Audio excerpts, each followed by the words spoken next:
Vítajte v mojej kuchyni. Dnes vám ponúknem jeden veľmi chutný recept, ktorý chutí dospelým, ale hlavne deťom. A to cestovými s mäsovými gúľkami. Na prípravu budeme potrebovať približne 300 g mletého mäsa, 3-4 plátky toastového chleba, mlieko, posekanú petržlenovú zňať, jeden strúčik cesnaku, postrúhaný taliansky parmezán, jedno vajíčko, mleté korenie, sol. V ďalšej príprave budeme potrebovať ešte jednu malú cibulku, rajčinovú šťavu, nejaký ten čerstvý bazálkový list, no a samozrejme cestovinu podľa vášho výberu.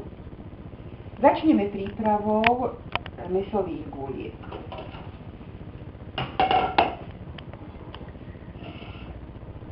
Mäso presunieme do väčšej nádoby.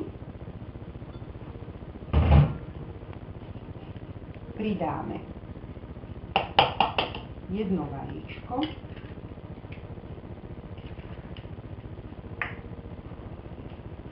syr,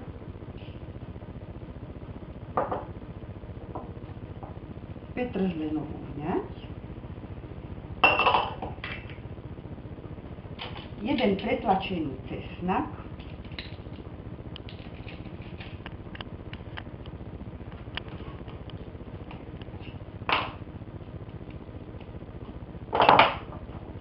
potom si pripravíme tieto plátky toastového chleba, kraje odrežeme, tieto nepotrebujeme.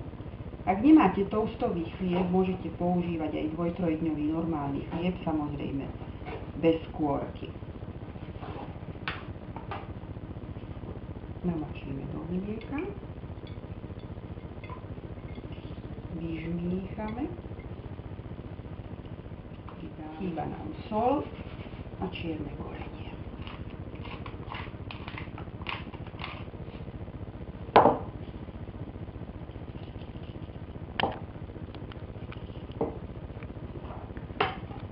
Premiesime, dobre premiešame.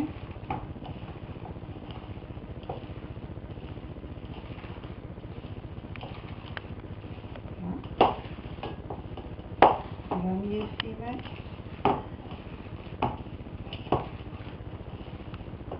Ešte trošku.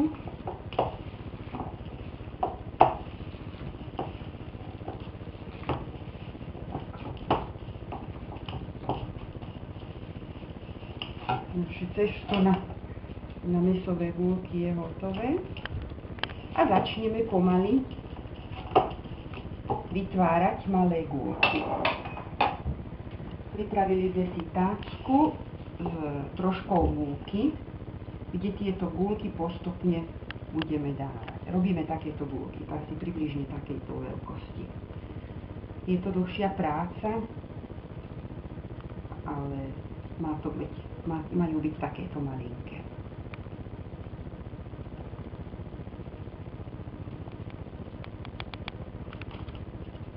Mäsové gúľky sme všetky pripravili a teraz ich narýchlo vysmažíme.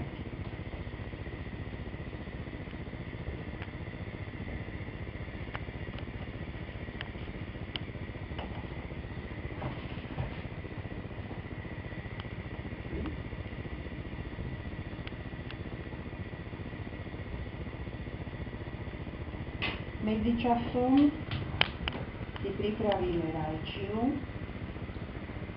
Do pripravenej nádoby sme už naliali predtým olivový olej.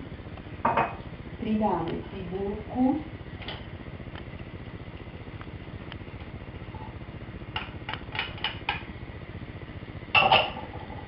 Ktorú trochu usmažíme. Naša cibulka nám ide.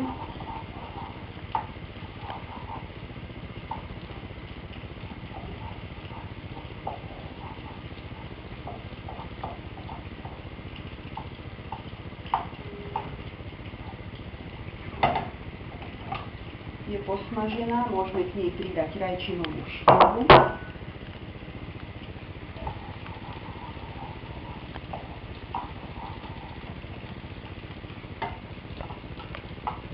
máte k dispozícii rajčinovú šťavu, môžete použiť aj čerstvé rajčiny. Vhodný je taký dušinový druh. Treba ich najskôr zbaviť šupky. Samozrejme, že doba varenia je potom dlhšia.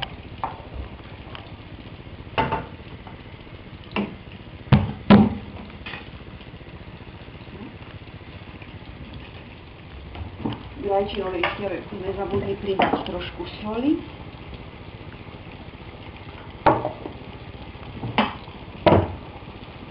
Povaríme ju približne také 3-4 minútky.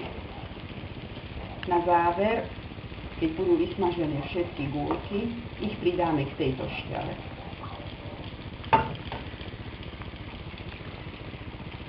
Gúľky môžeme začať vyberať.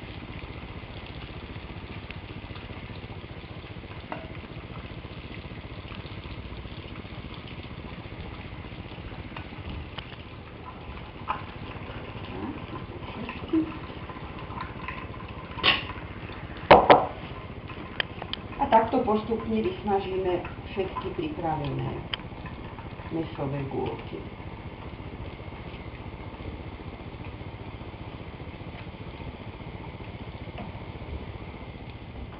Naše mäsové gúľky sú osmažené a teraz ich pridáme k rajčinovej šťave. Aj keď medzičasom mi ich ubudlo 4-5 vďaka môjmu kameramanovi, ale to nevadí. Dobre premiešame. Nechutnáme? Treba pridať trošku cukru. Nebojte sa k rajčinovej šťave pridať niekedy za štipku cukru, lebo tie rajčiny bývajú častokrát kyslasté, viacej ako by mali byť, takže to napravíme trošku s cukrom. Pridáme 2-3 bazálkové listy, ktoré dajú príjemnú vôňu tejto šťave. Medzi tým sa nám uvarila cestovina, ktorú samozrejme ochutnáme, aby mala správnu mäkkosť. Táto je hotová, tak ju scedíme a pridáme k našej hotovej omáčke. Dobre premiešame.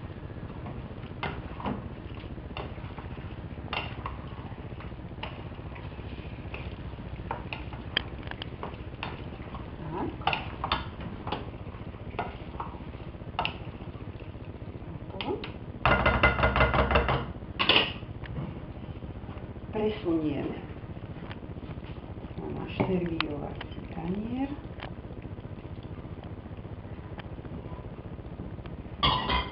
Tak.